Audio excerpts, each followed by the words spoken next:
ছবিটি লক্ষ্য করুন। একজন ক্ষুধার্ত লোক হামাগুড়ি দিয়ে ওয়াটার 9 কিলোমিটার যেদিকে লেখা এদিকে হেঁটে যাচ্ছে। তার প্রচুর পানির দরকার।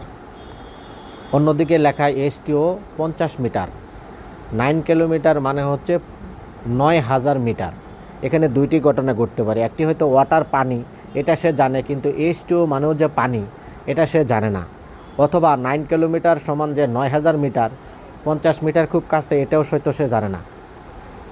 মূল বার্তা হচ্ছে ভুল পথ সবসময় অলসতার জন্য হয় না, অনেক সময় অজ্ঞতার কারণে হয়। জ্ঞান না থাকলে মানুষ কঠোর পরিশ্রম করে ভুল পথে চলে যেতে পারে।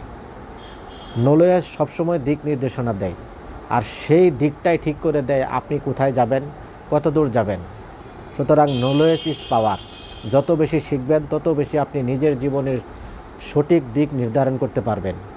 তাই শুধু কঠোর পরিশ্রম করলেই হবে না, সঠিক দিক নির্ধারণের জন্য সচেতনতা ও শিক্ষা থাকাটা জরুরি।